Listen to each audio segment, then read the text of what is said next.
vídeo com uma visita com os curadores, então dá para ter uma ideia do que é essa exposição, Estados do Corpo, Experiência e Presença. Só um instante que vou compartilhar a tela com vocês. Me avisem, tá bom? Por microfone, caso, enfim, dê alguma falha, alguma coisa do tipo.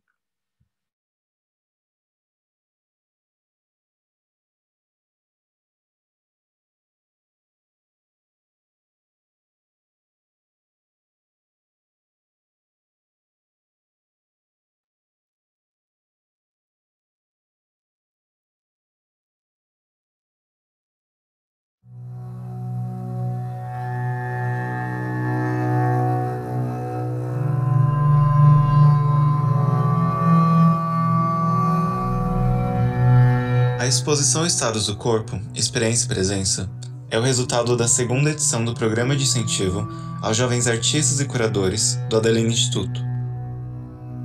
Durante o programa, foi possível para nós observar e dialogar com os artistas a fim de contribuir na elaboração das obras, que foram produzidas especialmente para a exposição, a partir de diferentes noções de corpo e seus estados.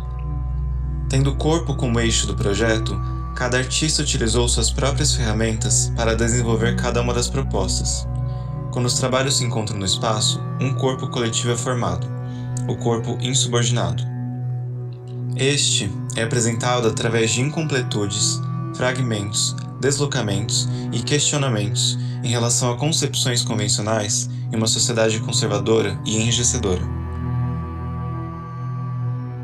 A pergunta que orientou o projeto dessa exposição foi: que corpo emerge da pandemia numa sociedade mediada pela técnica? Tendo o corpo como elemento comum prévio nas poéticas, procurou-se investigar como o corpo pode ser afetado por um compasso de espera permanente que altera a percepção de si e do outro.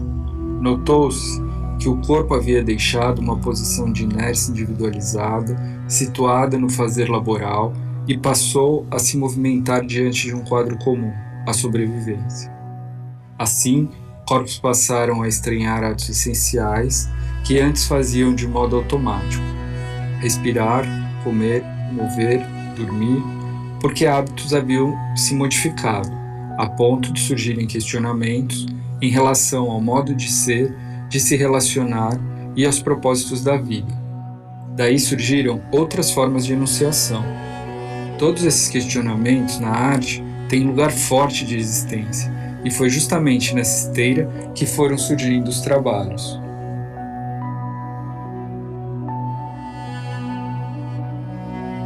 Em Formas de Ler e Não Ler o Livro, Fernanda apresenta 26 fotografias e um livro com o qual contracena.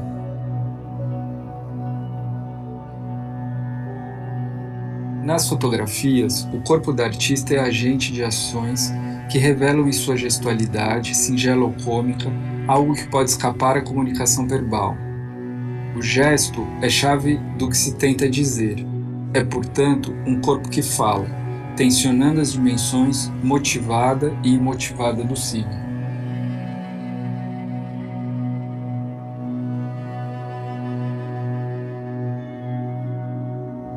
Desejo-me Fofo, Ocupação das Volúpias, é composto de 3 elementos que atravessam categorias e se encaixam ao corpo. Na obra, Narciso propõe a figuração do desejo, aludindo à particularidade dos corpos pela forma plástica e pelas cores. Segundo a psicanálise, desejo é a força integradora da psique humana. Na obra, o artista envolve o espectador e alcança as dimensões físicas, psíquicas e afetivas, de forma fresca e vibrante.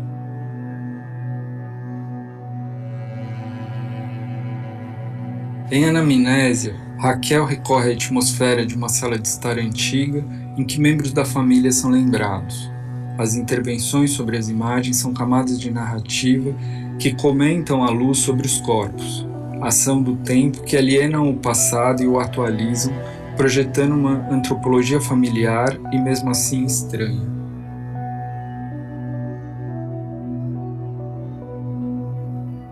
Em Mistério da Justiça e Segurança Pública, Vitor encerra num gabinete de instituição pública de 4 gavetas documentos de mortes e fotografias e notas de redes sociais de experiências noturnas, guardada por uma coroa de flores na parte posterior. Os documentos apresentados no interior do gabinete objetivam uma questão de gênero mais profunda e íntima, os quais podem ser consultados na exposição ou virtualmente pelo site. Os trabalhos possibilitam dinâmicas além da contemplação e pedem que o visitante se movimente, se desprenda da convencionalidade. Aqui, nos tornamos agentes de nossa própria experiência e não somente espectadores. O movimento é constante na interação com cada trabalho e não existe roteiro ou percurso ideal neste espaço. É preciso percorrer a exposição à deriva, retomando os trabalhos, para estabelecer relações diversas entre essas formulações de corpo que são independentes. Em Anamnese e Formas de Ler e Não Ler o Livro, encontramos elementos do ambiente domiciliar e atos cotidianos apresentados em uma nova configuração espacial e gestual. Estes trabalhos dialogam para revisarmos a relação com a automatização de nossas rotinas, partindo de objetos comuns, colocados em situações inusitadas. Assim como em Anamnésia, a memória é materializada em fragmentos, ruídos e indícios através de elementos documentais em misteriodajustica.com.br. Esses trabalhos nos colocam em um processo de investigação individual através da imagem e corpo do outro.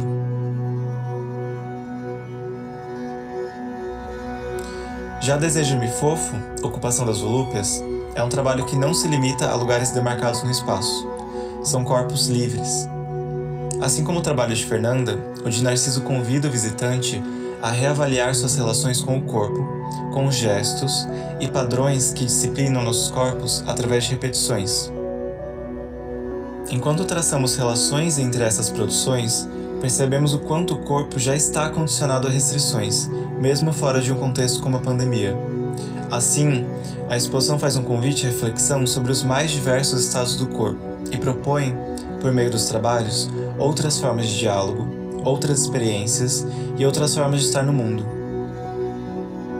Por fim, resta dizer que o convite a visitar essa exposição não supõe uma incursão na arte como um grande espetáculo, senão um modo de experimentar esse outro corpo que pode ser sugerido como um destino comum, a sobrevivência de quem percebe e se percebe em contato.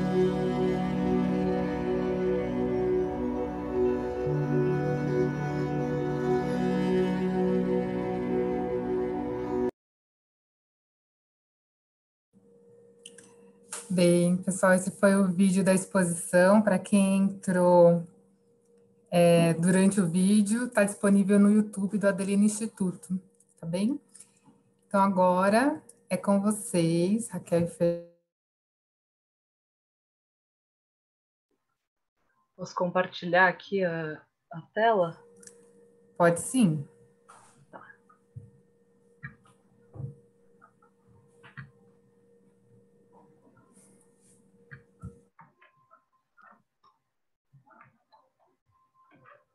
Então, acho que a Fernanda vai começar falando um pouco sobre o trabalho dela. Oi, gente, primeiramente, obrigada a todo mundo que está aqui. A gente vai apresentar um pouco rapidamente da nossa pesquisa e o porquê da escolha do tema. Vocês estão me ouvindo? Estão, né? Tudo certo? Sim, estamos ouvindo bem. Tá.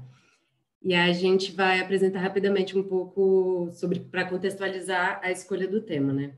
Tanto o meu trabalho quanto o da Raquel, eles tratam, como falou no vídeo, essa relação do ato cotidiano, do estar em casa, né? Do estar com esse lado afetivo. E a gente preparou esses slides com referências de artistas contemporâneos que tratam de temas parecidos com o que a gente produziu. E a ideia, como é uma oficina, no final a gente que vai deixar 30 minutos, vão ser 15 de produção, para quem quiser. Não é obrigatório, mas é interessante, né? É legal. Uma escolha de algum objeto da sua casa, para a produção de algum trabalho, pode ser em fotografia, pode ser em instalação, pode ser, é super livre o tema, a forma de fazer, mas as referências são para inspirar para a realização desse trabalho que pode ser feito aqui. A gente vai deixar uns 15 minutos de produção e 15 para um debate final. E então é livre, assim, quem quiser também ligar o microfone para comentar alguma coisa, fiquem à vontade. E, bom, esse trabalho está na exposição do Adelina agora. Ele, como já comentou um pouco no vídeo, o meu corpo ele está em diálogo com o objeto, que é o livro, e a minha pesquisa ela vai muito para esse lado dessa relação do corpo com a comunicação. E aí eu realizei essas poses que acaba gerando uma relação que vai um pouco para o cômico. Me interessa muito esse lugar do cotidiano, né, de desconstruir de fato esse lugar do que se espera, né, de como você vai se relacionar com aquele objeto que está aqui várias vezes e por que a gente segura ele do jeito que a gente segura, por que a gente faz, como é que a gente lida com ele desse jeito, sabe? E é isso. Pode passar.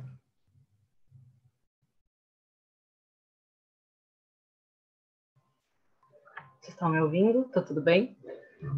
Meu nome é Raquel e o trabalho que eu estou apresentando na exposição Estados do Corpo é Anamnésia, uma instalação que consiste em algumas molduras, intervenção fotográfica e espelhos. Basicamente, a minha pesquisa poética gira em torno da memória, principalmente da memória afetiva e das operações dessa memória. Então, como que se dá o processo de rememoração, o que instiga essa rememoração.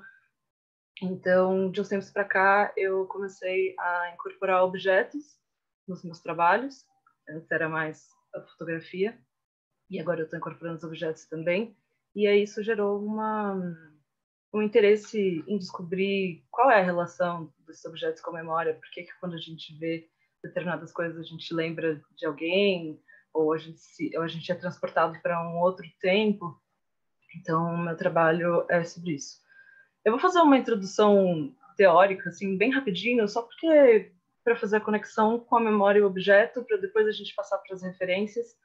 Mas, assim, eu quero que vocês tenham em mente que a gente está aqui para dar ideias na hora de vocês produzirem. Então, acho que não se enganem pela foto, tá? Não é um workshop de culinária, eu já vou chegar lá. Mas eu peguei o Henri Bergson, que foi um filósofo francês que viveu entre o século XIX e XX, porque ele escreveu esse livro, chama Matéria e Memória. Para quem trabalha com memória, para quem tem interesse no tema, é uma leitura excelente, essencial. Mas eu trouxe ele só, principalmente porque quando ele vai falar de memória, ele divide ela em duas categorias. A primeira delas é a memória corporal, que é uma memória mecânica. Ela se dá através do hábito, da repetição. Então, é como quando alguém te ensina a escovar os dentes quando você é criança, e porque você faz isso sempre, todos os dias, mais de uma vez por dia, o seu corpo tem uma memória de como executar aquele gesto. E hoje em dia, eu imagino, quando você vai escovar os dentes, você não pensa, eu vou girar, vou fazer movimentos circulares, assim, assado. É uma coisa que acontece quase automaticamente. Acho que a diferença do meu trabalho e da Fernanda com relação à memória está nisso. O trabalho dela é mais voltado para a memória corporal e o meu trabalho tem esse caráter da memória emocional, que é o segundo eixo que o Bergman fala. Que a memória emocional, ela é involuntária, ela não depende da nossa vontade. Escovar os dentes depende. Mas quando a gente, por exemplo, sente um cheiro, ouve uma música ou come um doce, isso ativa sensações dentro da gente e essas sensações ativam memórias. Na verdade, quem cunhou esse termo de memória involuntária foi o Proust, mas que o Bergson chama de memória inconsciente, mas eu gosto mais de pensar que ela é involuntária.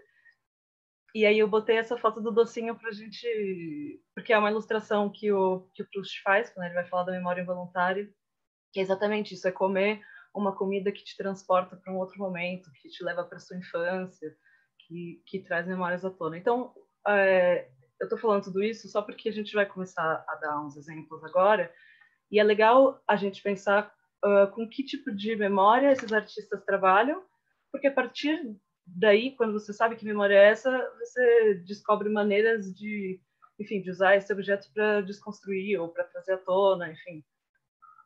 Depende daí do objetivo do artista.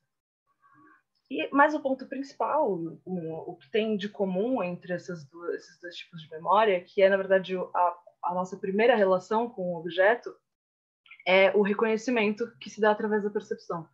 Então, o Bergson pontua muito que é importante sempre estar atento e o reconhecimento é olhar para um objeto, eu olho para um copo e eu sei que é um copo. Isso se dá porque eu tenho uma memória do que é esse objeto. E daí vem a minha relação corporal com ele, ou de repente a minha relação emocional. Então, essa é a introdução, só para a gente contextualizar, e aí eu vou passar para a primeira referência que eu trouxe. O Jorge Maciunas foi um artista lituano, vocês devem ter ouvido falar do grupo Fluxus, ele foi um dos fundadores do Fluxus, e ele fez esse trabalho que chama O Seu Nome Soletrado com Esses Objetos. Ele montava caixinhas com objetos diversos e um bilhetinho com o nome da pessoa para quem ele endereçava essas caixas e a sugestão: soletre seu nome com esses objetos. Acho que esse trabalho abre imagem para a gente interpretar de duas maneiras. Pode ser literal, então a pessoa pode tentar, a partir desses objetos, formar as letras do alfabeto para soletrar o nome dela. Mas a interpretação que eu gosto mais, e eu acho que cabe aqui, é um pouco mais subjetiva. É a gente pensar na carga que esses objetos têm com relação à memória. Então, por que será que o Maciunas escolheu especificamente um dado, uma peça de xadrez e um ovo para essa pessoa, e para outra pessoa foram outros objetos? E uma terceira etapa que a gente pode pensar sobre esse trabalho é a pessoa que recebe essa caixa. Será que ela se enxerga nesses objetos? Por que ela seleciona os objetos que ela seleciona para soletrar o nome ou para se sentir representada? Então, eu queria até sugerir para vocês que já escolheram objetos para fazer a oficina, que pensassem por que da escolha desse objeto? Qual é a relação de memória que vocês têm com ele?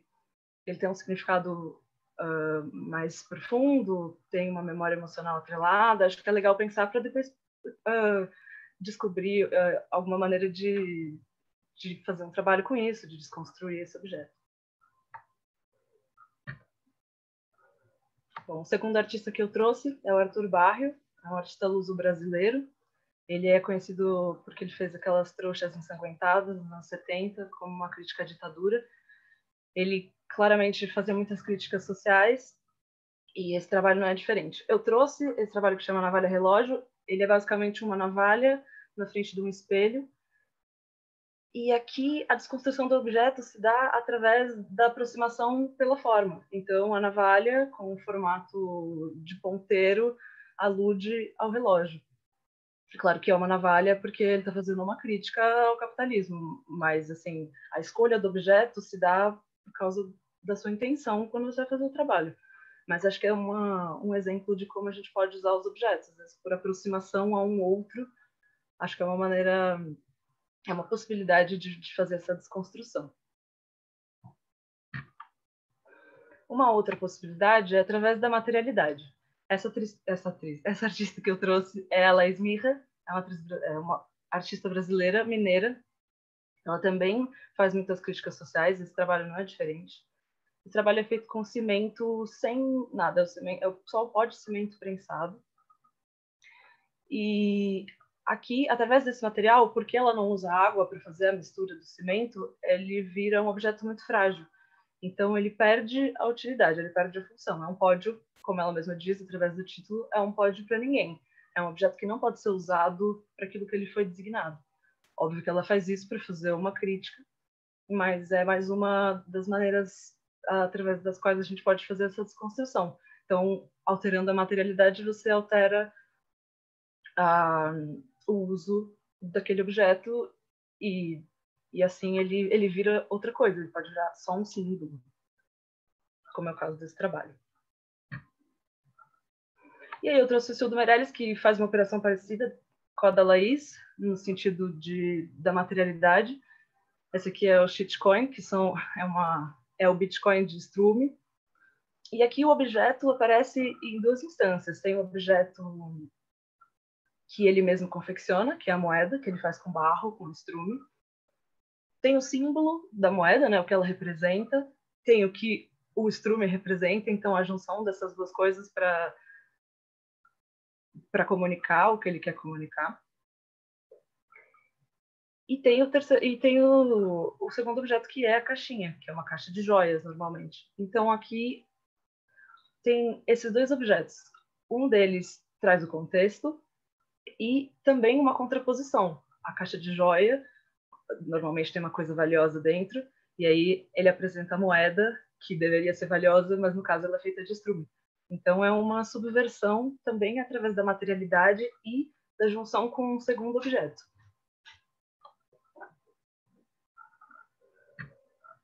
Eu poderia falar só do Cildo Meirelles, acho que ele tem muitos exemplos para ser dado sobre desconstrução de objeto.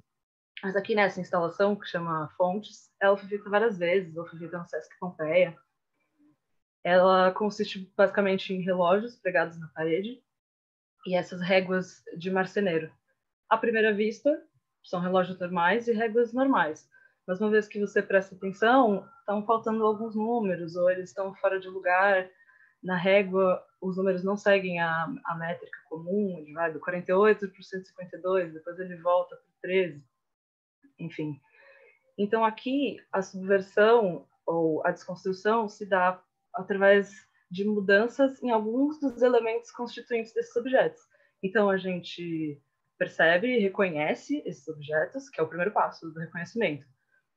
Mais uma vez que a gente presta atenção, os elementos constituintes, uma vez que eles estão mudados, eles alteram o propósito e o significado desses objetos. É mais uma possibilidade de se pensar na hora de interagir com esses objetos depois. E aí eu trouxe mais uma do Cildo, que é Percevejo, Cerveja, Serpente. Aqui ele faz uma junção da madeira com prego, aqui tem um pouco de ouro também nesse trabalho, e a subversão se dá não só por esse estranhamento que ela gera pela forma, mas também pelo título. Então, o título auxilia na compreensão ou no estranhamento, na confusão proposital que o artista quer causar, justamente porque não tem nenhum percevejo na obra, nenhuma cerveja, nenhuma serpente. Então, uma maneira de fazer essa desconstrução é provocando estranhamentos. Pode ser através do título, pode ser através da forma, da junção. Nesse caso, ele faz a junção de objetos diferentes que têm valores diferentes. Então, é mais uma ideia, mais uma possibilidade. E o último que eu trouxe do Cildo também, eu disse eu podia falar dele, é a série de escala. Aqui ele faz uma desconstrução literal do objeto, é mais uma possibilidade. E para fins de contexto, ele mantém algumas escadas na sua forma normal, comum, e junto delas tem as escadas que foram desconstruídas e depois reconstruídas. Então, é mais um jeito que dá para se trabalhar com o objeto. De repente, desmontar ele inteiro, remontar de outra maneira. E é isso que ele faz. E aí ele mantém um pré-contexto. Então, é como eu tinha falado antes, a junção de dois objetos que geram o entendimento necessário da obra. E aí acho que eu vou passar para a Fê, que vai falar um pouco mais sobre a memória corporal.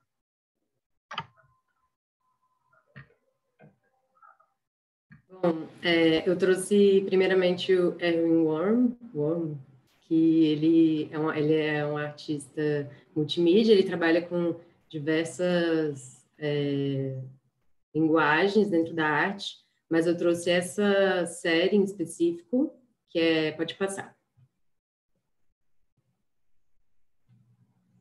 Que é essa One Minute Sculptures, que é 1 minuto de escultura, no qual ele pega objetos de casa, objetos cotidianos, e tenta trazer ela para dentro do contexto da arte contemporânea, no sentido de que tudo pode ser incluído, e criando, ele pensa nessa de criar uma escultura a partir do corpo e do objeto, espontânea, rápida, e aí capturar em foto ou vídeo. E eu gosto, pode passar também. Eu gosto de uma frase dele que ele fala que o humor é principalmente um método para chamar a atenção das pessoas. E, em última análise, deve levar as pessoas a olhar as coisas com mais cuidado. E eu acho que esse trabalho dele traz muito isso, assim, porque ele propõe, né, a pessoa ficar durante 1 minuto fazendo essa escultura com objetos da casa, e esse 1 minuto pode parecer uma eternidade, e é isso, pode passar. Essa também é mais uma da série. Aí eu trouxe também o Vitor Aconte. Ele foi um artista, ele é bem conhecido, assim, pelo menos a parte que eu mais gosto do trabalho dele foi nessa produção dos anos 60, 70.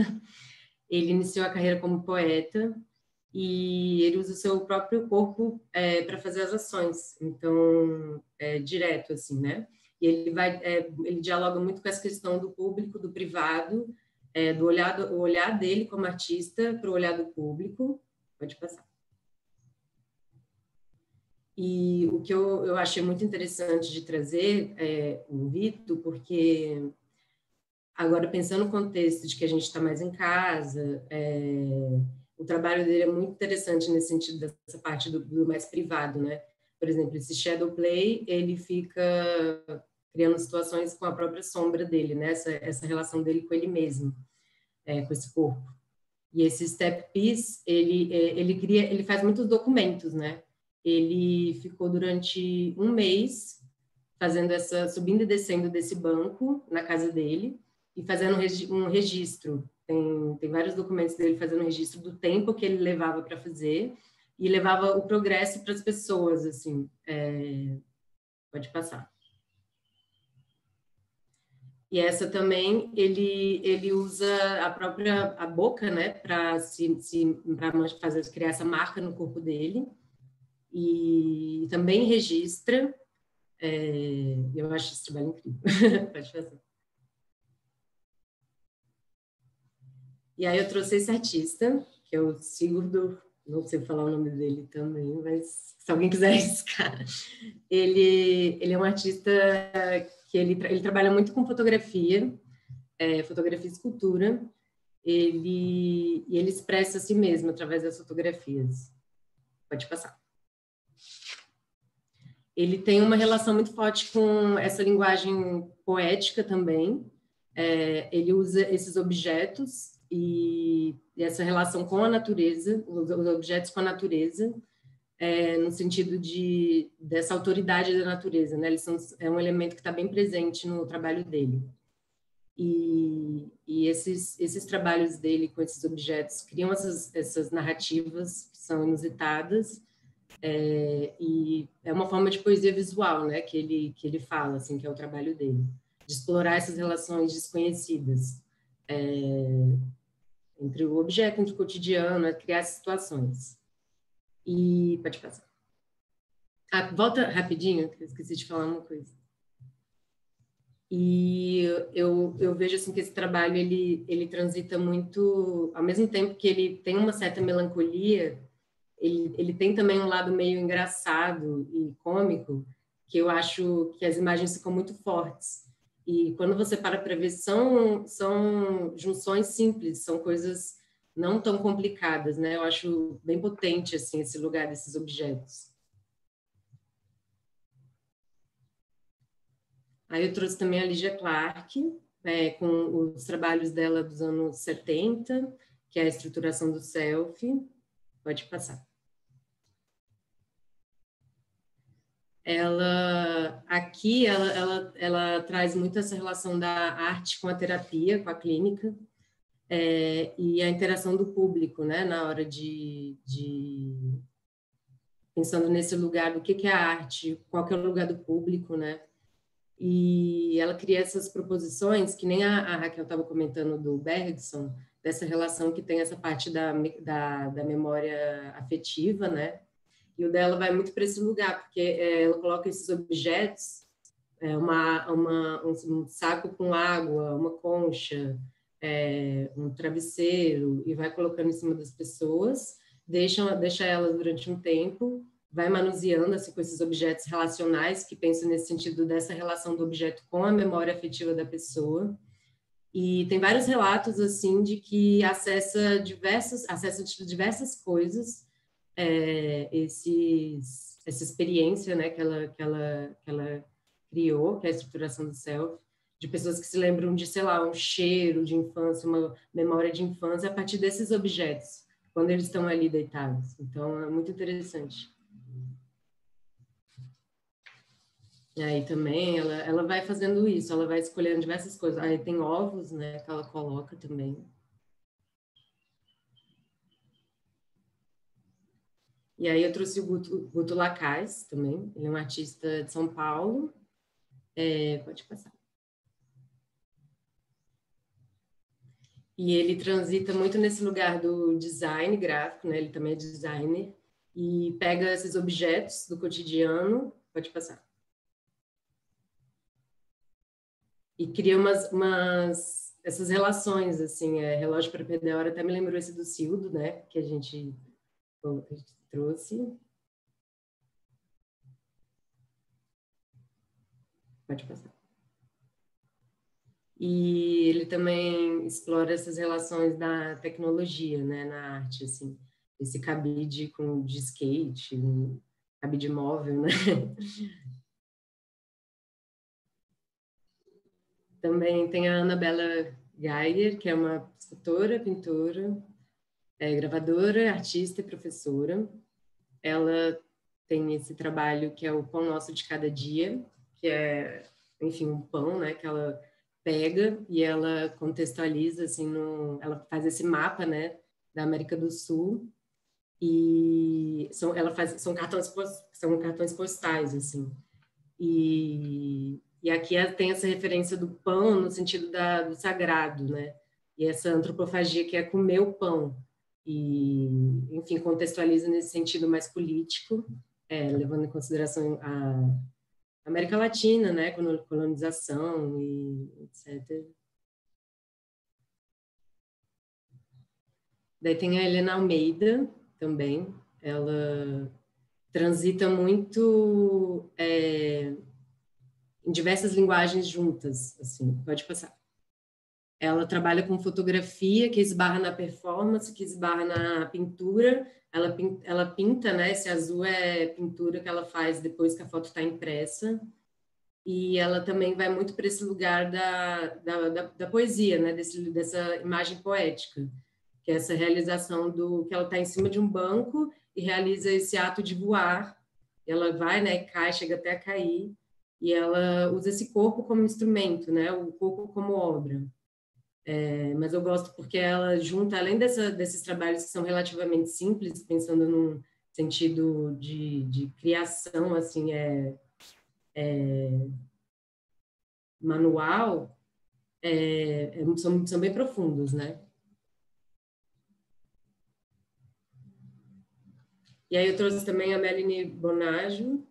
Ela trabalha também com instalação, performance. Ela é uma artista super incrível. Ela tem um trabalho que esbarra também muito no erotismo, na tecnologia. Pode passar. E na sexualidade, assim, ela vai pegando esses objetos e traz para um contexto mais do erótico. E o trabalho dela é super extenso, vale muito a pena ver.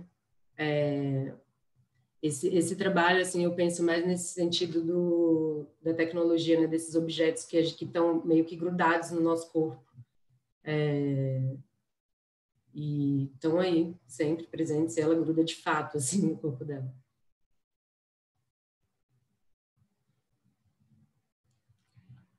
E aí, eu não sei se vocês já escolheram, se todo mundo já escolheu algum objeto. Se alguém não escolheu, a gente pode deixar um tempinho para poder escolher um objeto, para poder realizar um trabalho. A gente pode também colocar alguma música, se alguém quiser algum álbum específico, alguma coisa, a gente pode colocar aqui. E se alguém quiser trazer também alguma referência ou comentar algo, também fica à vontade.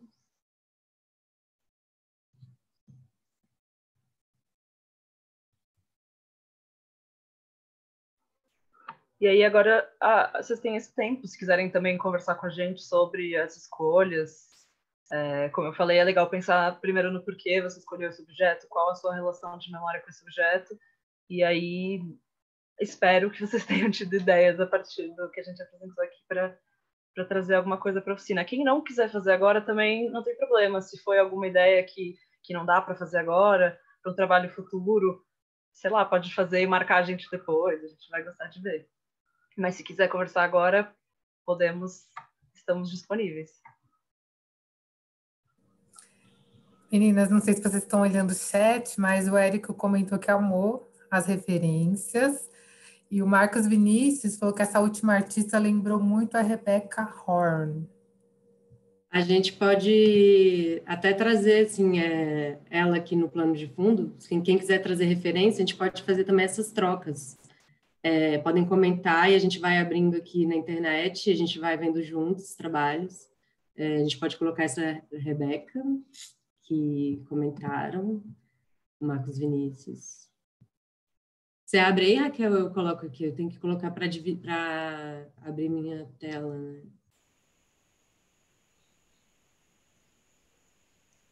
Eu ia perguntar para vocês, não sei se dá para... se vocês estão me ouvindo? Então, né?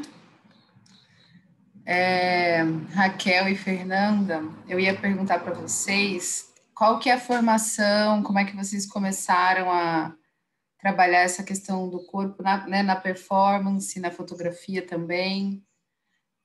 Conta pra gente. Posso começar a falar. A minha primeira formação é em fotografia, então eu parti daí e depois eu quis expandir os horizontes, fui fazer artes visuais. E no curso de artes visuais eu descobri um mundo de possibilidades que eu desconhecia.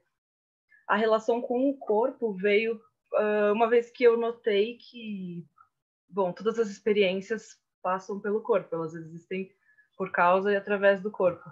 Então, falar de memória é inevitavelmente falar de corpo também. Então, meus trabalhos começaram a falar sobre essa junção das duas coisas, tentar fazer com que a gente, ou com que eu mesma percebesse que o corpo está sempre muito presente.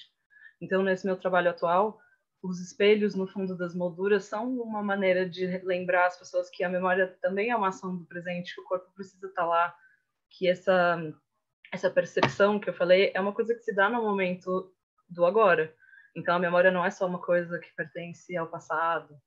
E o corpo é meio que o catalisador que junta essas coisas do passado com as percepções, as sensações do presente para gerar as nossas memórias. Então, mais ou menos isso. Não sei se eu respondi sua dúvida, mas essa é a minha experiência. Eu vou só responder antes a Thaisa sobre a atividade que ela perguntou.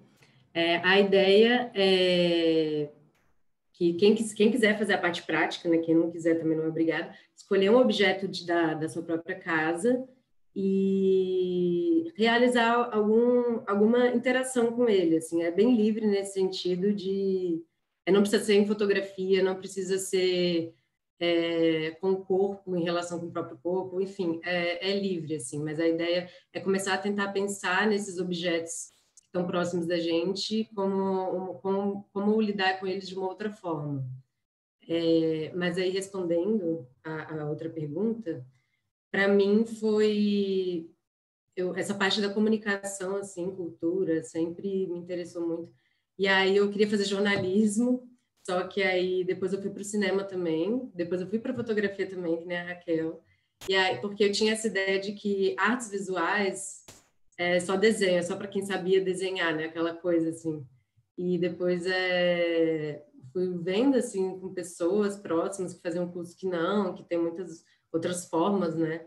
E aí eu comecei a entrar, eu entrei no curso de artes, comecei a estudar e aí eu me encontrei, porque acaba que para mim é muito amplo, né? Tem esse lugar de juntar vários interesses e o corpo eu acho que sempre esteve muito presente, sempre foi um lugar de foco para mim, assim, de pensar, de sentir. Então, eu acho que foi uma coisa natural que foi juntando meus interesses do corpo com a escrita, com a comunicação, foi aos poucos, assim, também comigo, né, me perguntando e tentando ver, assim, o que é isso, o que eu me interesso, e aí foi se juntando, e aí é onde eu estou agora, assim, nesse lugar, nessa pesquisa, assim, de explorar essas conexões, assim.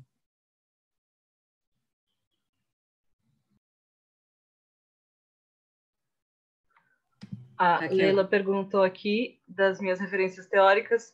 Então, eu parti do Bergson, porque o Bergson ele fala primeiro sobre o tempo, e ele entende o tempo de uma maneira não linear. Isso, para mim, foi essencial para o meu trabalho, né? Assim, acho que o conceito de rememoração não depende só dos filósofos, mas eu fui para o lado da filosofia porque acho que na hora de produzir me ajuda. Então, primeiro o Bergson, porque ele desconstrói o tempo linear, então isso me ajudou a entender a memória como uma construção do presente. E aí o Deleuze, em relação com o Bergson, e, consequentemente, o Proust não poderia ficar sem falar dele, especialmente quando a gente fala de memória involuntária. E no meu trabalho eu tento muito, às vezes, apelar para a memória emocional por meio de objetos que a gente conhece, que a gente tem que fazem parte do contexto coletivo. Então, essa coisa da parede da casa da avó, não necessariamente você tem um na sua família, mas você já viu, você conhece. Então o Proust foi essencial para poder falar de memória involuntária, desse lado mais afetivo da memória. Eu vou escrever aqui no chat para ficar mais fácil. Eu acho que uma boa forma de se guiando assim nessa parte mais prática é pensar nesses dois lados, assim, até que a Raquel trouxe do Bergson, que é a memória mecânica e a memória afetiva involuntária. Então, vocês podem pensar nessa memória do objeto em si, também podem pensar nessa relação dessa memória afetiva. Então, acho que são dois guias interessantes assim para pensar nessa relação com os objetos e com a vida cotidiana, enfim.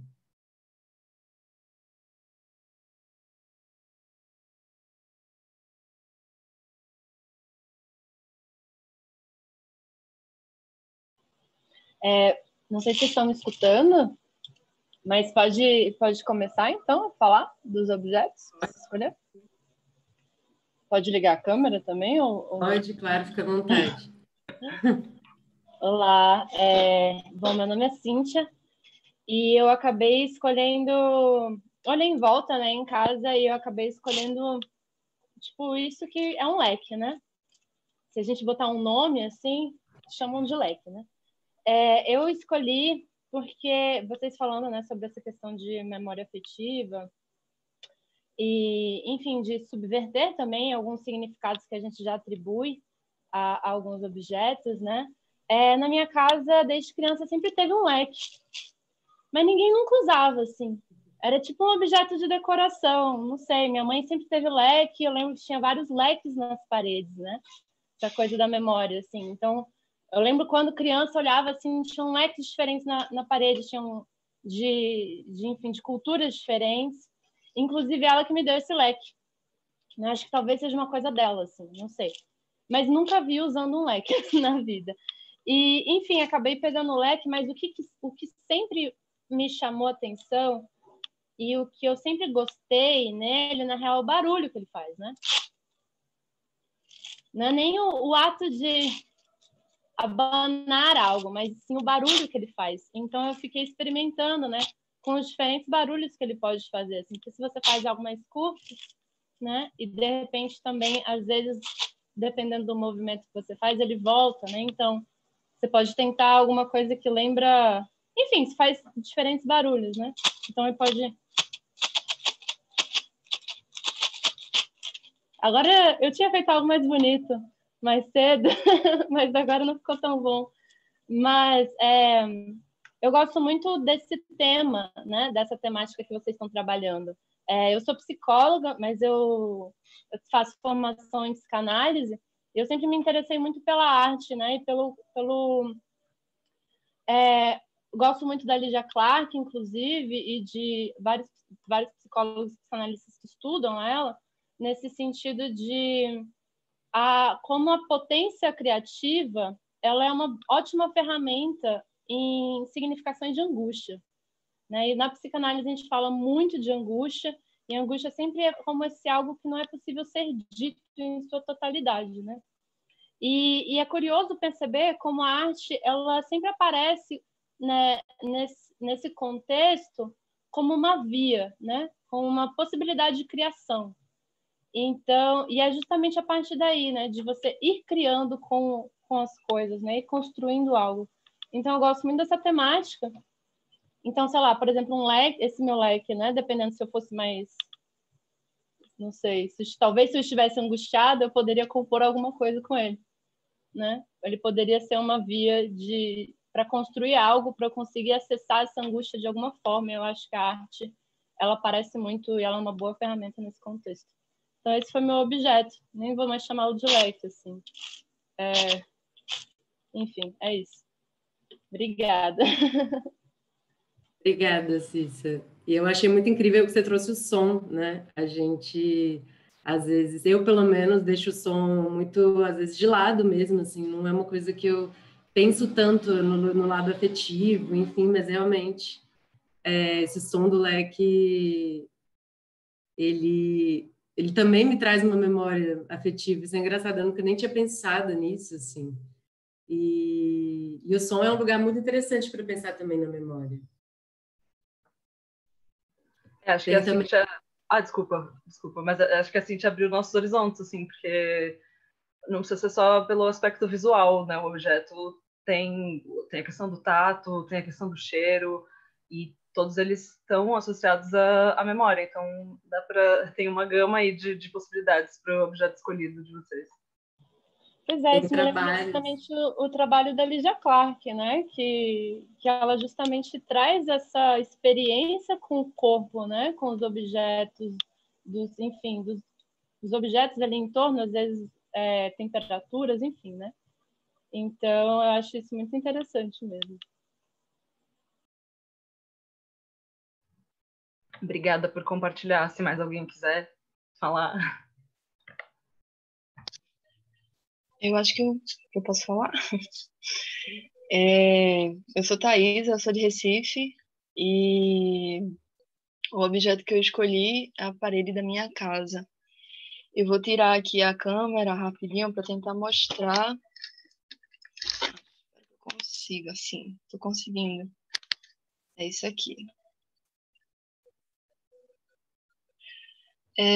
A parede da minha casa, a pele, né, da minha casa, ela é, de certa forma, uma paisagem, né, que eu venho tendo nesses momentos de pandemia.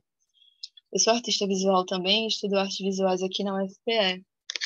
E eu pesquiso muito memória e território. E eu moro na mesma casa que a minha avó morava, e a minha avó escrevia nas paredes. Minha avó é analfabeta. E desde que ela saiu da casa, que eu continuo escrevendo nas paredes, só que tem desenhos que não fui eu que escrevi. Foi a minha gata, foi o mofo, foi o tempo, foi o descascar das paredes, as camadas. Quanto mais eu descasco as paredes, mais camada de tempo eu encontro, sabe? E aí, as referências que vocês me trouxeram, veio muito essa enchente de ideias de que pele é essa que está se relacionando comigo nesse momento. A pele da minha avó está presente, e a pele das pessoas que construíram essa pele está presente também. E daí eu acho fundamental, porque está fincado num território periférico, assim como é a minha pele, né?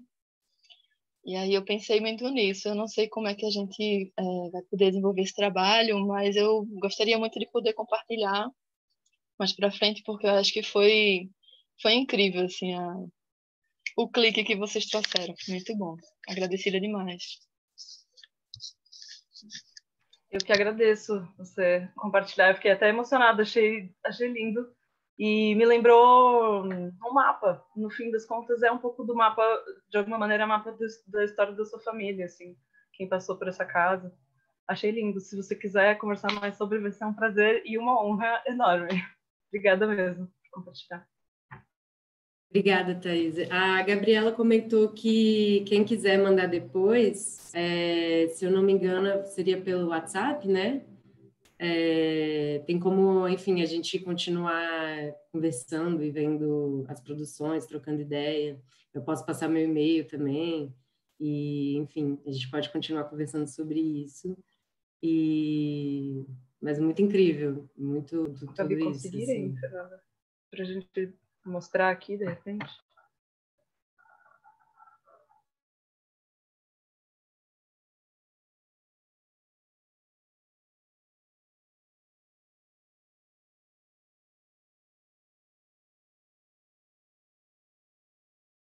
Estou tentando aqui, peraí.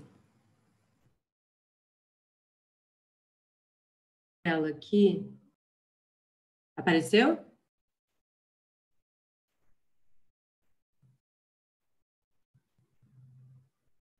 Rebeca, você quer falar um pouco? Ou se não quiser também não tem problema.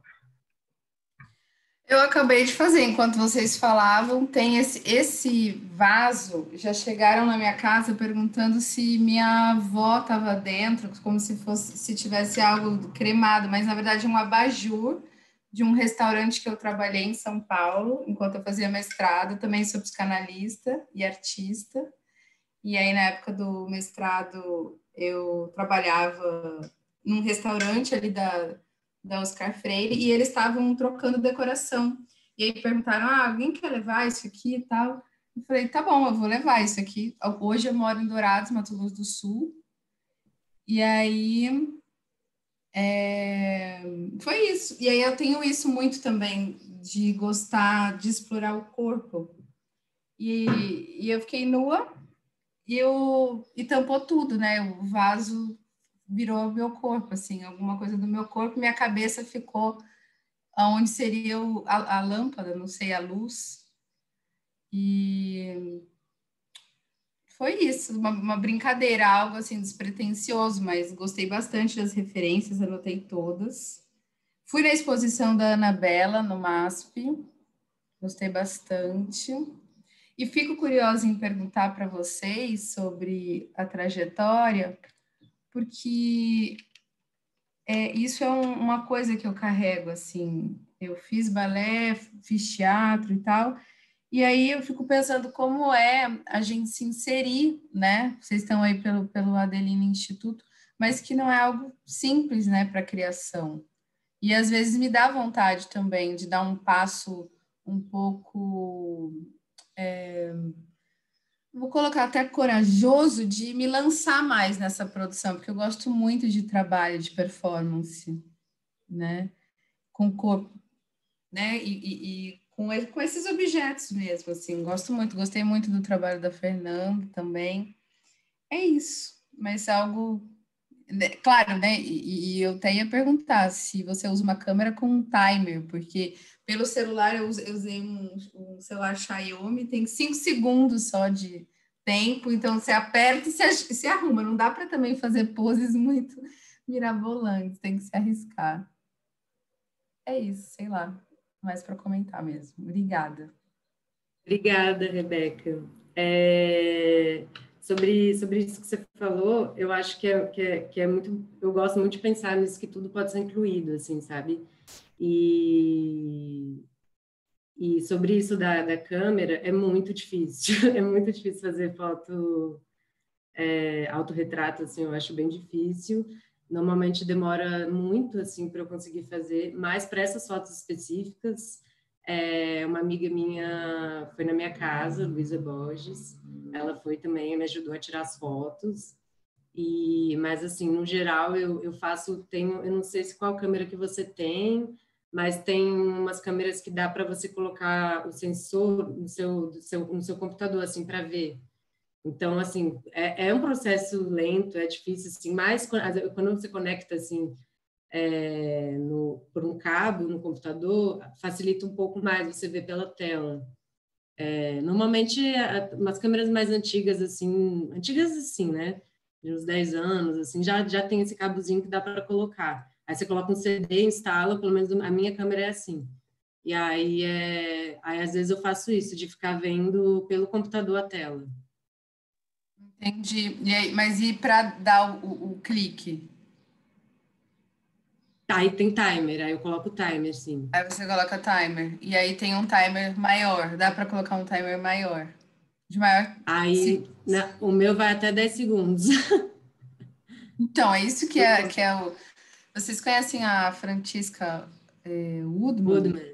Uhum. Que também é esse lance da autofotografia, né? Eu gosto muito disso, mas aí são isso que você falou, mas legal isso do sensor, não sabia. Na verdade, eu uso sempre o celular, assim, para eu me jogar nisso, teria até que ir atrás de uma câmera. Se você quiser depois me dizer, ia ser bom. Sim. Dessas. Eu acho que hoje em dia, assim, tá bem mais fácil também, né? E tem outra coisa também que dá para colocar, que eu não tenho, assim, mas eu já fiquei uma época pesquisando e eu vi que tem, que é que você coloca um cabo na câmera que você fica clicando de onde você estiver, assim, ele pode ter uma extensão, assim, não sei qual seria o espaço, assim, mas aí você pode clicar perto de você, entendeu? Para tirar foto, não precisa nem ir para a câmera. E aí você tem esse espaço mais tranquilo de se posicionar, de pensar, não tem que correr lá para colocar.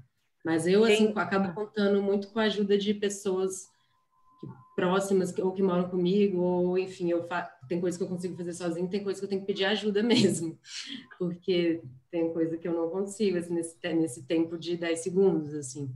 Por exemplo, nesse trabalho, 10 segundos, eu não estaria nem conseguindo fazer metade da posição que estava ali. Então... a Giovana e a Alina falaram aqui que tem essas possibilidades com Wi-Fi ou com Bluetooth. Tem uns disparadores, às vezes não precisa nem do cabo, ele é só um controlezinho, fica na mão, escondido, dependendo da performance, não dá nem para ver. E aí você mesmo faz o disparo. Eu não sei, assim, quão caro é, mas muita gente usa hoje em dia. Sim. Vou pegar as dicas aqui no chat.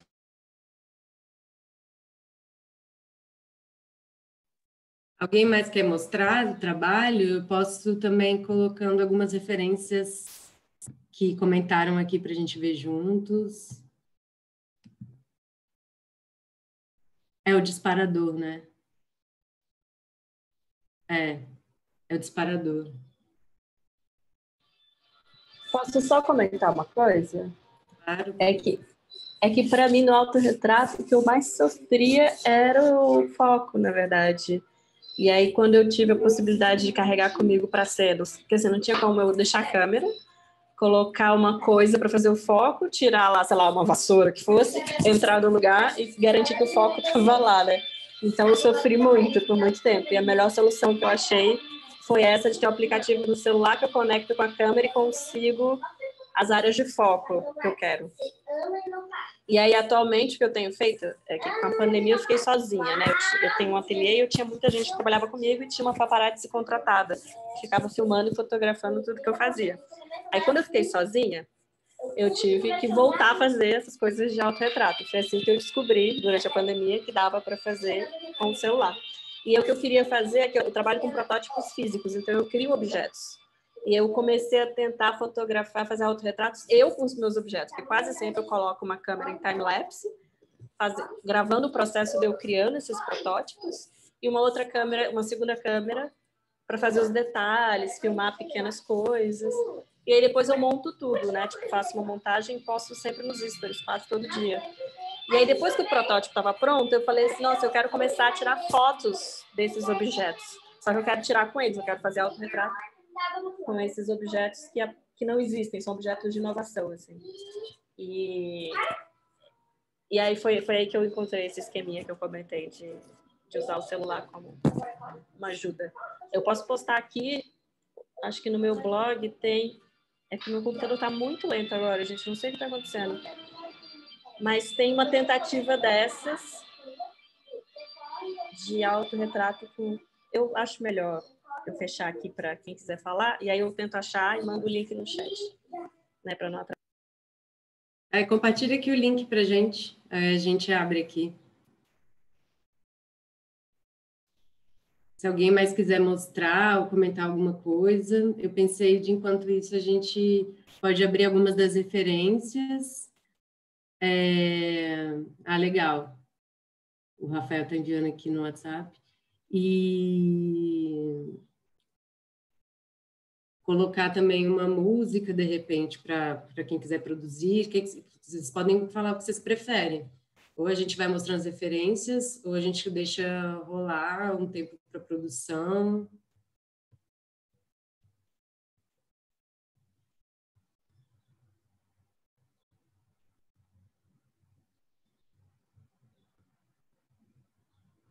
que você acha, Raquel? Será que a gente... Eu acho que seria massa as referências, mas eu, enfim, só dando uma opinião. O que foi? Desculpa, não vi.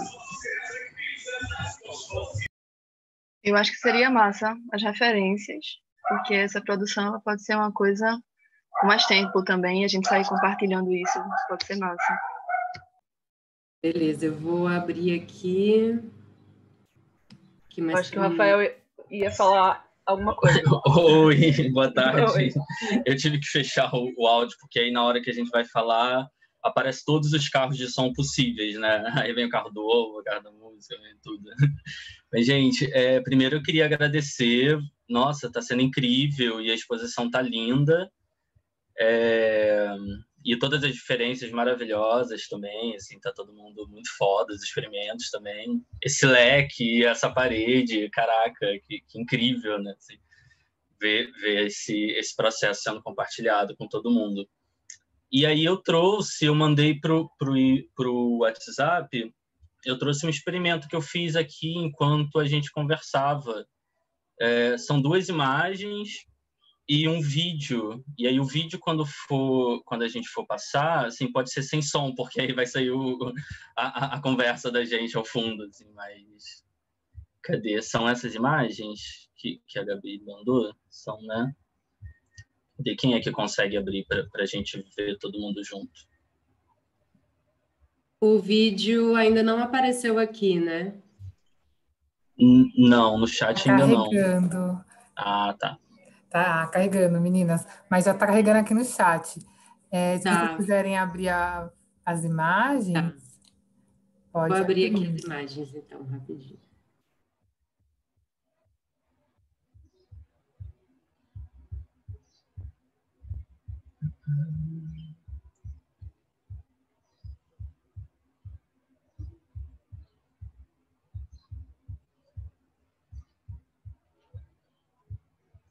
Opa, foi. Apareceu? Apareceu. A primeira Tá imagem aparecendo é um chat essa. aqui, né? Deixa eu diminuir aqui. Bom, pronto. Pode falar. Então, esse é o meu objeto. Ela é uma xícara que ela é mais velha que eu. Enfim, eu tenho 28, então ela deve ter quase 30, né, acho que 30 ou 31, talvez, porque foi a única xícara do jogo de xícaras que os meus pais ganharam quando eles se casaram, e é a única xícara que restou desse conjunto. E ela está comigo há muito tempo sendo investigada. Assim, eu me formei no início desse ano em artes visuais pela UFRJ, daqui do Rio, né? E ela foi o primeiro objeto que eu comecei a pensar quando eu entrei na Escola de Belas Artes, em 2014 ainda. Então, ela vem sendo investigada durante todo esse tempo como um objeto de memória, porque também está me interessando pensar essas relações de uma reconstrução de um álbum de família, não necessariamente pela fotografia, né, mas a partir de objetos, enfim, a partir de espaços. E o meu trabalho, ele, né, acho que de uns 3 ou 4 anos para cá, ele tem sido sobre a reorganização de determinados signos, né, e determinados símbolos culturalmente conhecidos no imaginário do que é o subúrbio carioca, né, no que é a periferia carioca. Mas com o nosso 2020, né, e essa pandemia surpresa, né? Esse trabalho, que ele é completamente relacional, ele teve que se restringir à casa, né? Ao ambiente domiciliar. Então, comecei a investigar quais são os signos que me interessam reorganizar dentro da minha própria casa. E, enfim, eu venho da poesia também, sou artista visual e poeta, então estou sempre tentando, né, pensar para além das artes visuais, né? Pensar uma outra maneira de lidar com esses objetos. Às vezes a palavra aparece, né? Às vezes tem um processo de escrita. Mas com a oficina de hoje, a gente conversando, fiquei pensando muito nessa nossa relação afetiva com os objetos, que sempre vão, né, sempre costuma ir para um lugar de afeto, de fato, né? E talvez acho que a gente fale pouco sobre afetar no sentido de afetação, né? E aí pode ser de um afeto, pode ser de um desafeto, pode ser, né, de sentimentos de diversas ordens. E aí eu queria perverter, né, essa xícara, que é um objeto, né, do meu afeto, mas queria pensar como que eu posso afetá-la de uma outra forma. E aí eu queria que a gente pudesse passar o vídeo, que é um vídeo curtinho, eu acho que tem menos de 1 minuto. Esse é o resultado.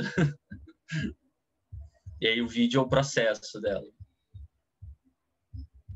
O vídeo chegou a aparecer aqui no chat, deixa eu ver. Apareceu, tá aí.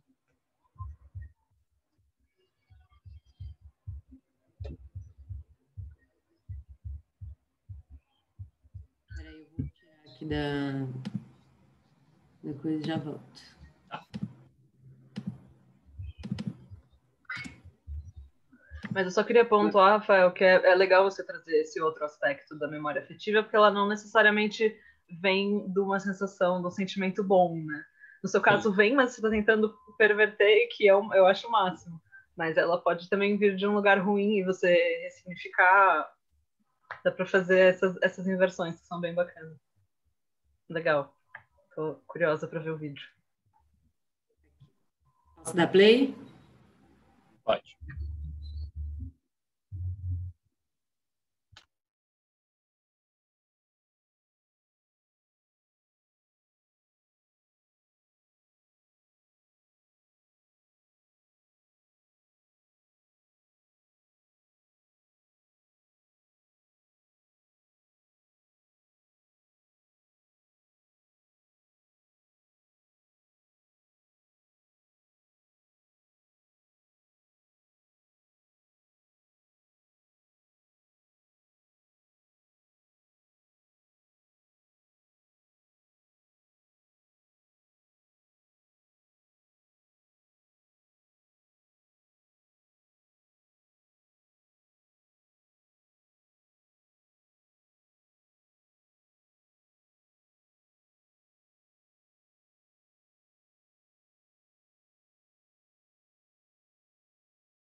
Foi.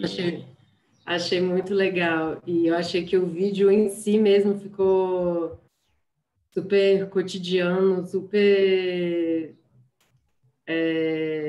ficou com essa estranheza visual, assim, ficou muito legal, eu gostei muito. Ai, que bom, caraca, obrigado.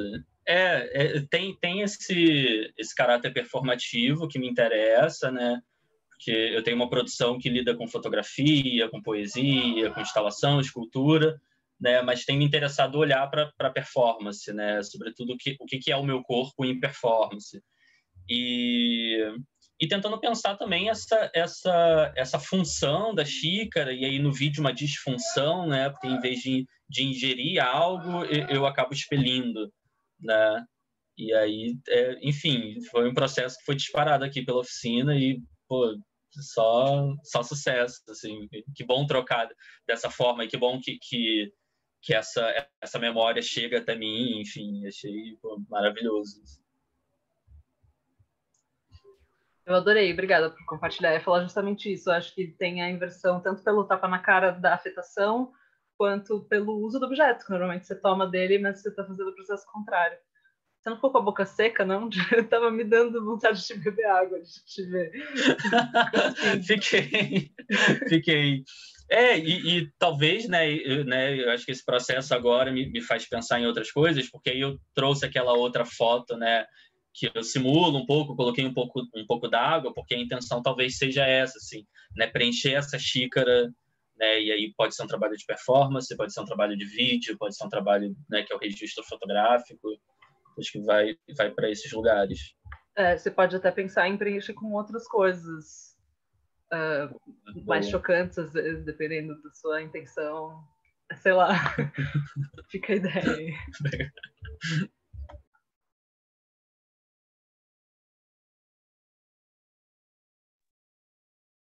Se alguém mais quiser trazer, senão eu posso ir abrindo aqui, colocando algumas referências novas que compartilharam aqui com a gente. Alguém mais quer falar?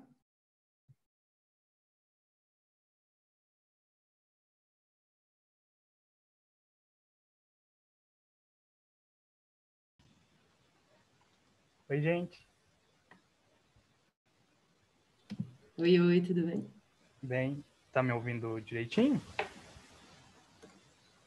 Tá, eu tô tentando enviar os arquivos agora. Vou mandar aqui no chat. Eu tinha separado hoje pela manhã um carretel de linha. Eu vou mandar foto agora. E esse é um carretel de linha que eu uso já há bastante tempo, e porque eu uso ele há vários anos, que eu gostava de fazer umas bordas, umas margens bordadas, e eu usei ele nessa semana para os trabalhos finais da faculdade. Eu comecei faculdade de artes visuais esse ano. Quer dizer, esse ano não, né? Esse semestre. E aí ele está no fim, e já é um carretel que leva muitos anos, e aí eu fiquei com essa ideia do afetivo e da memória, e de tentar trabalhar o objeto, a materialidade do objeto de alguma forma. Eu falei, tá, pode ser isso. E enquanto vocês falavam, eu pensando essa ideia de tentar trabalhar o corpo e o objeto, eu tentei sobrepor essa linha, essa agulha ao meu corpo, quando a colega, que já me fugiu o nome, porque eu sou péssimo com o nome, acho que foi a Cíntia, ela falou sobre angústia e o trabalho dessa angústia, né? E aí eu tenho uma coisa de trabalhar essa angústia, esse sofrimento, de alguma forma, porque eu, durante muitos anos, eu me tratei num CAPS, que é um centro de assistência e atenção psicossocial, que trata pessoas com transtornos mentais e tal. E aí essa sempre fez parte da pesquisa do meu trabalho, mesmo que eu tenha começado artes esse semestre. Eu acho que foi uma das fotos. E aí eu tentei fazer isso daí, né, com um insight que eu tive enquanto vocês falavam, de sobrepor o objeto ao corpo e tentar trabalhar essa coisa da angústia. Eu vou abrir aqui, aí se você quiser comentar, pode ser? Rapidinho, Pode ser. Vou compartilhar aqui de novo.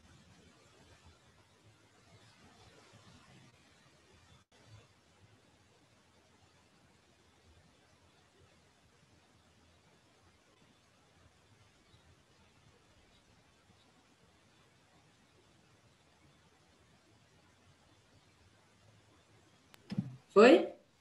Foi. E aí eu tentei fazer isso, pegar a linha que já estava solta aqui e aí eu enrolei ela no pulso para que eu conseguisse, né, interromper ali eu não sei o que é enfim. E E aí eu tenho essa tatuagem que é escrito arte, que eu fiz na adolescência, então ela tá bem desbotada, talvez não dê para ver. E aí essa agulha passando pelo meu pulso, né, sendo uma coisa vital e tal, essa coisa do o vermelho representando, né, a veia em si, passando por esse arte. E aí na edição eu tentei saturar um pouco as cores para que a minha mão parecesse roxa, né, como se interrompesse o fluxo, lembrei, o fluxo sanguíneo. Aí não deu para editar muito bem não, né? Mas foi agora coisa de momento, enquanto vocês falavam. E aí eu sobrepus, fiz o fundinho com algodão cru, que é o tecido que eu usei para os trabalhos da faculdade, que tem um aqui agora. E aí eu tento fazer isso do vermelho e tal, que aí foi que eu fiz, tava aqui do lado esse tecido de algodão cru, aí tem um bordadinho que foi com essa mesma linha. E foi isso. Eu não sei se você mora em São Paulo. Eu moro em Conchal, no interior de São Paulo. E agora me lembrou, tá tendo uma exposição no Sesc Pompeia, chamada Farsas, que tem um trabalho da Helena Almeida que eu até trouxe, que ela faz uma fotografia dela com a mão e com uma agulha também, e esse fio, assim, que me lembrou esse trabalho que você trouxe. E a exposição está bem incrível também, tem muito esse lance da poesia, as artes visuais, né, que o Rafael até comentou também que ele se interessa. E então, assim, talvez até para quem não é de São Paulo, deve ter, pelo contexto todo, assim, deve estar tendo até uma forma de ver, mas está tendo muito trabalho interessante, assim, eu acho que para quem está aqui assim, nesse curso, acho que tem muita coisa que pode também ampliar assim, repertório. Tá bem interessante. Eu já vou anotar para pesquisar aqui. É da Helena Almeida. Deixa eu ver se eu acho aqui também. Eu adorei, Diego. Eu acho que, bom, tudo é semiótica, né? Então, a escolha da cor, o posicionamento da agulha no seu pulso, acho que ele ficou muito potente. E a linha, para mim, são amarras. Você falou da questão da saúde mental, a agulha me lembrou injeção, então também uma questão médica. Acho que ele abre várias interpretações. Eu gostei muito, achei bem potente. Obrigada por compartilhar. Eu que agradeço. Agradeço a oportunidade. É isso que a Raquel comentou, né? Que cada coisa parece que traz uma coisa a mais, né? Sua mão, ela tá relaxada, né? Se ela tivesse, por exemplo, mais tensa, talvez ia trazer um outro significado, assim, para a foto, para a situação. Então, também é interessante pensar nessas pequenas composições, né? Alguém mandou.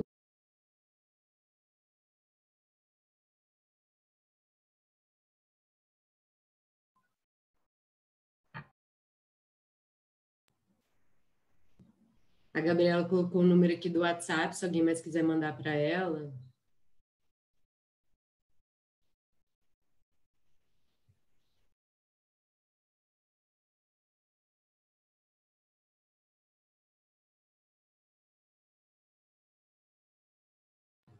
Eu vou abrindo aqui umas referências, então, enquanto isso.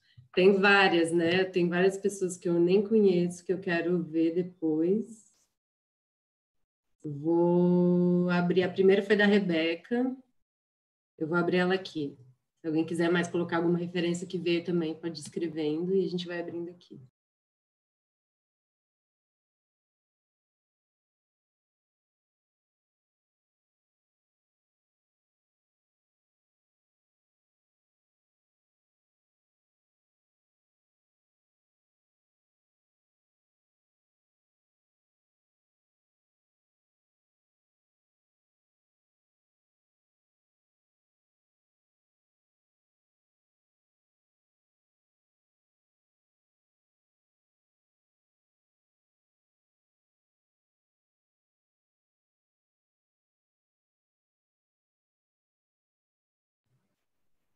Quem comentou dela quer falar alguma coisa, quer trazer, contextualizar um pouco? Eu não conheço esse trabalho dela.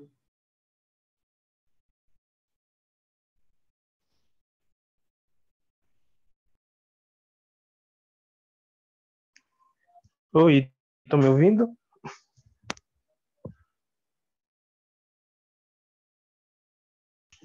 Oi, estamos sim.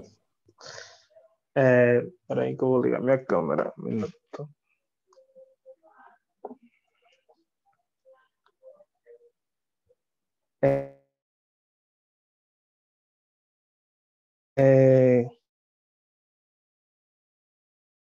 A época de uma vanguarda, né, das primeiras artistas alemãs que trabalham com video art, foto performance, e o caso dela é muito interessante porque ela usa esses objetos para redescobrir o mundo, porque quando ela vai estudar belas artes, ela sofre um envenenamento e ela fica vários anos internada em um hospital psiquiátrico na época, né, porque ela trabalhava com fibra de vidro e na época não sei se sabia, né, que era perigoso aspirar. Então, quando ela sai do hospital, ela cria esses objetos que ela chama de body extensions e ela tenta se reconectar com o mundo através desses objetos. Então, alguns são cotidianos, como a tesoura, que ela vai experimentar como é mexer no cabelo com a tesoura, e ela acaba cortando o cabelo todo, porque era impossível. E outros são objetos que ela mesma cria, como a horn, que é esse grande chifre que ela tem, ou se não as máscaras de mãos, né, que são esses dedos enormes e tudo mais. Então, o Pencil Mask, que é essa máscara com lápis, que ela vai tentando abraçar superfícies, cumprimentar pessoas. Ela, para mim, é uma artista incrível, adoro muito ela, porque ela também, né, ela rompe, ao mesmo tempo que ela traz essa questão da memória, né, do corpo que sofre e que sofreu com o sistema psiquiátrico da época, ela é totalmente inovadora hoje em dia, trabalhando com arte e tecnologia, né? Tentando entender quais são os limites da tecnologia nas nossas interações. Então, o que a gente pode fazer que a tecnologia pode fazer igual? Será que é a mesma coisa? Então, é isso. Demais, obrigada. Anotei aqui, porque eu adorei o trabalho dela. Eu vou abrindo aqui esses últimos nomes. Tem vários em cima, mas eu vou anotar que eu acho que não vai dar para abrir todos. Mas aí depois eu vou pesquisando, e aí se quiser, de repente, a gente também manda. Ah, sim, eu conheço esse artista maravilhoso, gosto muito.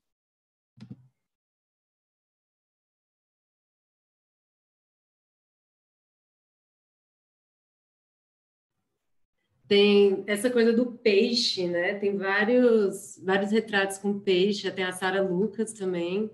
Tem o Jonathan, né, de Andrade também.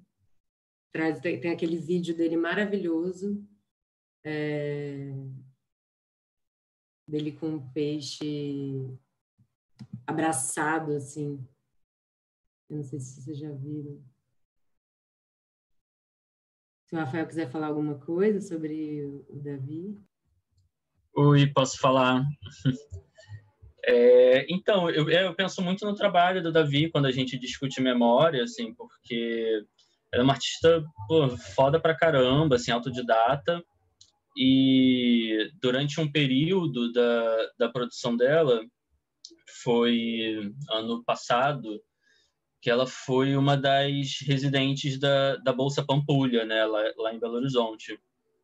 E aí, um dos trabalhos era uma espécie de performance, que ela não chamava de performance, mas chamava de produção de saúde, que era andar para todos os lados, qualquer lugar que ela fosse, segurando essa carranca, né, que é essa carranca que está aí na foto. E para tudo, né, tanto para a residência da Bolsa, quanto para fila de banco, padaria, tudo. Assim. E aí eu tive a oportunidade de passar um tempo em BH e de conviver um pouco com a Davi, e é surreal assim, a reação, né? De como a cidade reage a uma pessoa andando com uma carranca, e como a cidade reage a esse corpo que é feito de memória, e sempre em negociação também, porque a família dela é de Pirapora, se eu não me engano, que é uma cidade de Minas que faz divisa com a Bahia, e é uma cidade que foi completamente sempre viveu, né, às margens do Rio Doce, se eu não me engano, e que foi completamente afetada pela tragédia da Vale, né? Então, a Davi está sempre negociando essa própria memória, assim, a partir do desastre, a partir do apagamento. E eu acho que no mesmo ano, acho que foi 2019 também, ela foi selecionada para expor no Museu da Vale. Assim, então, tem essas negociações, né, intensas, assim, entre o que é memória, até onde vai o trabalho de arte, né, como que a gente negocia também com esses algozes e o quão da memória a gente está disponível também a tratar, né, porque acredito que quando a gente fala de memória no trabalho de arte, né, não é uma sessão de terapia, né, a gente não a sessão de terapia é outra coisa, né, tudo bem que produzir um trabalho de arte, né, passa por esse lugar do subjetivo, né, mas acho que a gente está sempre negociando com a gente mesmo, né, o que vale, né, colocar no mundo, o que vale materializar, né, quais são os preços, acho que são apostas, né, e aí olhando para o trabalho da Davi e pensando nessa discussão que a gente está tendo aqui hoje, eu acho que faz muito sentido olhar para isso, né. E o trabalho do Jonathan de Andrade, assim, o Peixe, aquele vídeo que é incrível, né, e que também coloca a discussão em arte num lugar que me interessa, que é a produção de uma ficção, né, porque o Jonathan vai para, né, essa população ribeirinha, no Recife, e encena, né, um vilarejo em que os pescadores, para matar o peixe, eles abraçam e dão carinho, né, tem um lugar meio sádico, mas que é também do afeto, né? Mas que é lindo, assim, é uma ficção maravilhosa, assim, acho uma sacada muito incrível. E é bom pensar também, né? O que é ficção, o que não é, né? Porque quando eu conto a historinha de que a xícara que eu uso é a última do jogo de porcelana e tudo mais, pode não ser, né? Eu posso estar mentindo aqui, posso estar falando uma grande mentira aqui, assim. Eu acho que o barato é esse, a gente pensar na negociação da memória como também uma ficção. O Bergson, ele até tem isso, assim, que ele fala que é isso de que a partir daquele momento que já tá, aquilo já é um passado, já é uma memória, a gente está fantasiando, né? Então, essa ficção, né? Esse lugar da ficção, assim, tá aqui super presente em vários sentidos. Eu, pelo menos, tenho umas memórias de infância que, para mim, eu tenho certeza que aquilo aconteceu. E aí, por exemplo, sei lá, eu comento com alguém da minha família, a pessoa não, e aí fica aquele lugar, assim, também desse lugar da memória que é muito louco, desse lugar mesmo, dessa fantasia que às vezes a gente faz ou que não, e memórias que a gente vai surgindo de algum lugar ali. Acho que esse caráter pouco confiável da memória, no sentido de que não existe uma verdade, abre muita margem para fazer esse tipo de trabalho, em que você toma controle da narrativa da maneira que você quiser. Se você quiser dizer que é a última xícara do jogo de 30 anos atrás, que bom, mas você poderia inventar uma outra coisa e a partir dessa verdade criar uma outra relação com o objeto, né? Então, eu gosto muito de explorar o tema da memória também por isso.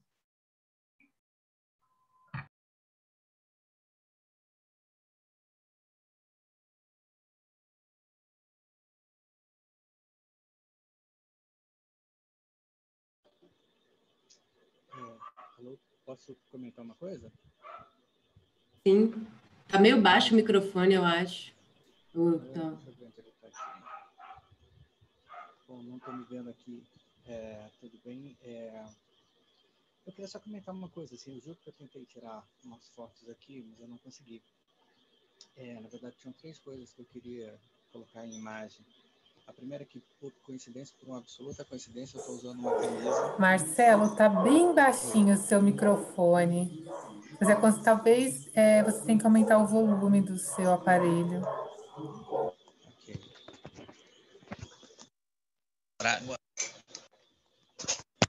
Melhor assim? Melhorou. Melhorou? Ah, então tá. O que eu ia dizer é que eu tenho, bom, tentei tirar fotos e não consegui. São 3 coisas que eu queria registrar. Assim, uma que, por absoluta coincidência, eu estou usando uma camisa de um colégio, de uma turma de um colégio. Aqui na minha frente tem uma caneca dessas que a gente compra em viagem. Eu tenho mais um monte entulhada ali no meu armário. E eu tentei fotografar na sala uma coleção de xícaras que era da minha mãe. E aí, o que me ocorre assim é que, na verdade, a memória não é uma coisa só, era um monte de coisas. E essas 3 são suficientes para mim para pensar na memória como um ritual, um colecionismo, guardar lembranças é uma espécie de ritual, e todo ritual é uma maneira que a gente tem de lidar com angústias e ansiedades. É uma maneira de homenagear também. Por acaso, inclusive, essa camisa é de um colégio que eu não frequentei. Eu ganhei essa camisa porque alguém quis comprar a camisa para ajudar os alunos e me deu. E aí, no meio da pandemia, é o tipo de roupa que eu uso quando estou em casa. Então, é uma memória afetiva de alguém, mas que para mim é só... não tem esse significado. Ao mesmo tempo, foi uma forma de alguém homenagear alguém, né? E essas canecas também, elas acabam sendo as coisas mais interessantes, mas absolutamente inúteis. A gente compra por pura e simples convenção. Elas são as lembranças, né, que a gente tem para comprar nas viagens. Elas até têm esses nomes de lembranças, mas isso é muito, muito convencional. E essas 3 coisas e outras relacionadas à memória me angustiam, porque na verdade eu acho que às vezes a memória é uma prisão para a gente. A memória é uma convenção, é uma prisão. Às vezes ela pode ser uma forma de lidar com a ansiedade, mas ela às vezes é uma forma de lidar com a ansiedade. Enfim, eu queria colocar essas reflexões que eu juro que eu tentei fotografar, mas eu absolutamente não achei um jeito para fazer isso. Tá bom?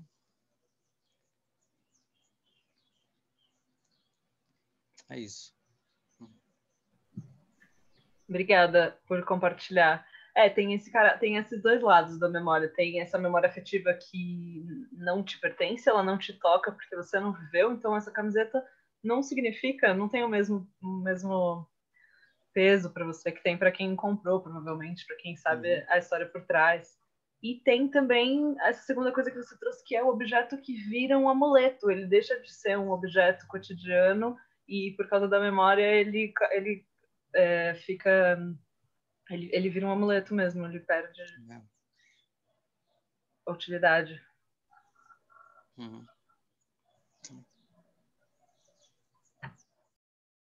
Chegou mais uma imagem aqui no chat. Chegou, eu estou abrindo aqui. Eu vou compartilhar a tela.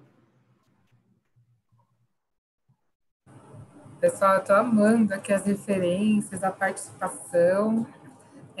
Só para avisar que estamos avançando assim no tempo, e se essa pode ser a última imagem. Mas se caso alguém tiver mais alguma e quiser fazer um comentário, a gente está aqui também, tá bom?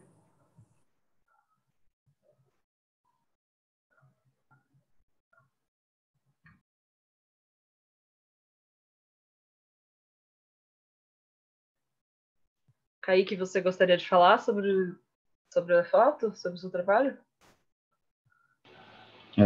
Vocês estão me ouvindo? Sim. É porque eu perdi o meu fone, então não sei se... Mas, então, quando vocês começaram a apresentar no início da oficina e tal, eu estava pensando na subversão do corpo diante da presença dos objetos na forma deles, enfim, usual mesmo. Então, a princípio eu tinha pego esse livro, antes eu não conhecia o trabalho da Fernanda, tipo, aí quando começaram a apresentar eu falei, eu vou abandonar o livro, mas aí eu tinha esse rolo de papel manteiga, eu sou estudante de arquitetura, então é uma coisa que a gente usa para desenhar, e estava tomando café na hora, então foi isso que eu pensei, tipo, o que eu faço usualmente com esses objetos, mas a forma como o meu corpo se coloca diante deles. Então, seria sei lá, acho que o Rafael comentou de afetar, mas não sei, eu tentei pensar como que eles, na forma usual, me afetam. E foi o que eu tinha pensado. Aí fica esse lugar do não ler, né? Que você está numa posição de leitura, só que você está tampando esse rosto. E aí tem essa contradição, assim. Bem interessante, bem legal. É a memória corporal que você tem com relação aos objetos, mas a impossibilidade de executar as tarefas que você está acostumado ou que eles indicam que deveriam ser executadas. É legal essa versão. Massa. Obrigado aí pela oportunidade. A gente que agradece a participação de vocês, está sendo muito legal. É uma pena que o tempo que a gente passou do tempo, mas foi muito rico. Eu adorei essa troca. Obrigada mesmo a todo mundo que participou, que se inscreveu, mesmo quem está aí só ouvindo. Eu espero que tenha sido bom para vocês também. Eu adorei. Também gostei bastante. Meninas, deixem os e-mails de vocês aqui no chat. Eu acho que é válido, né, continuar essa troca. Eu já vou deixar aqui o convite também para o próximo encontro da programação paralela dessa exposição, que vai ser no dia 16 de janeiro, já está com inscrições abertas no Simpla, que vai ser com o artista Narciso e Vitor Narumi, e também o curador Diogo Barros. Vou deixar o link aqui no chat para quem já quiser se inscrever. E no dia 23 teremos também uma conversa com os curadores sobre curadoria em tempo de crise. E no dia 30, que é o último dia da exposição, teremos também um encontro online com todos os artistas e curadores também para dar, enfim, um bate-papo, a gente fala um pouco sobre todo esse processo. Muito obrigada, Raquel, Fernanda, a todos que participaram. Nossa, foi, assim, muito legal. Muito legal mesmo. A gente não esperava tanta participação assim e a gente está muito feliz. Muito obrigada. Obrigada para todo mundo que está aqui e podem me mandar e-mail se, enfim, quiserem compartilhar mais coisa, comentar alguma coisa. E a gente pode, eu vou tentar fazer uma lista de todos os nomes que ficaram aqui de referência no chat. Aí a gente pode ver como enviar para quem quiser. Não sei, a gente pode ver por onde quem quiser essa lista, porque não sei se todo mundo conseguiu anotar, né? Eu ainda não anotei. Mas, enfim, eu vou selecionar aqui tudo direitinho, e quem quiser a lista das referências, a gente envia. E é isso. Quem quiser mandar também o que fez, ou enfim, é isso. Obrigada. Obrigada mesmo, gente. Quem quiser manter o contato e enviar e conversar, estamos abertos. Obrigada mesmo pela participação. Rafael, emitimos sim, e eu, inclusive, já enviei por e-mail de vocês. Se por acaso você não recebeu, você pode me mandar solicitando pelo e-mail que você recebeu o link, tá bom? Obrigada, pessoal. Eu posso enviar, as meninas me enviam o material, eu envio para todos. E desejo um ótimo fim de semana. Obrigada.